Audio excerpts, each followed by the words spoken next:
1975માં આજના દિવસે તત્કાલીન કેન્દ્ર સરકારે દેશમાં કટોકટી લાદી હતી, જેની સામે ભાજપ આજથી 3 દિવસ બંધારણ હત્યા દિવસ સંમેલન યોજી રહ્યું છે। પ્રધાનમંત્રી નરેન્દ્ર મોદીએ પણ 25 જૂન 1975નો એ દિવસ આપણા લોકશાહી ઇતિહાસમાં આટલો મહત્વપૂર્ણ કેમ છે એ સમજાવ્યું હતું। भाइयों और बहनों, राष्ट्रपति जी ने आपातकाल की घोषणा की है।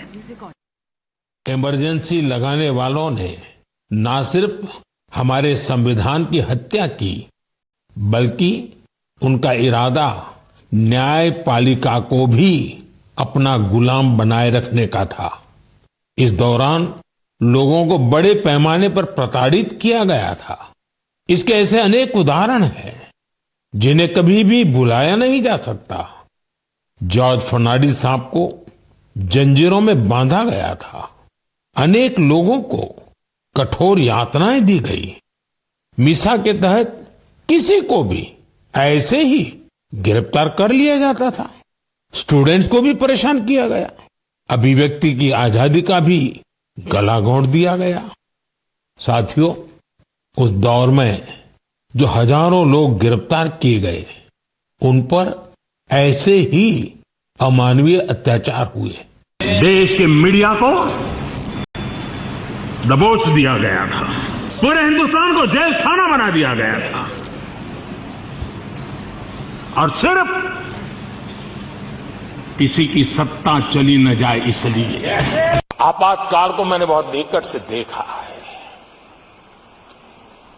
करोड़ों लोगों को कल्पना भार की यातनाएं दी गई है, उनका जीना मुश्किल कर दिया गया था। और जो संसद के अंदर होता था वो तो रिकॉर्ड पर है। आप कल्पना कर सकते हैं वो दौर कैसा था।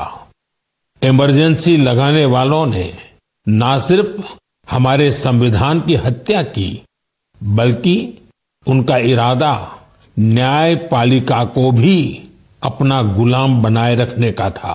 लेकिन बहुत कोशिशों, हजारों गिरफ्तारियों और लाखों लोगों पर अत्याचार के बाद भी भारत के लोगों का लोकतंत्र से विश्वास डिगा नहीं। जन भागीदारी की शक्ति से बड़े बड़े संकटों का मुकाबला किया जा सकता है। उस समय जबकि मीडिया पर ताले लग चुके थे, हर कोई लगता था कि आज शाम को पुलिस आएगी, पकड़ लेगी। ऐसे वातावरण में मेरे देश के नागरिकों की सामर्थ्य देखिए, इनका ताकत देखिए। जाति, पंथ, संप्रदाय सबसे ऊपर उठ करके देश ने उस समय चुनाव में नतीजा दिया था और लोकतंत्र के लिए वोट किया था और लोकतंत्र को पुनः प्रस्थापित किया था। ये मेरे देश के मतदाताओं की ताकत है। संविधान की बातें बताना और संविधान को कुचलने के पाप करना, इन चीजों को कोई भूल नहीं सकता है। और उस समय जो भी इस पाप के भागीदार थे, ये दाग कभी मिटने वाला नहीं है।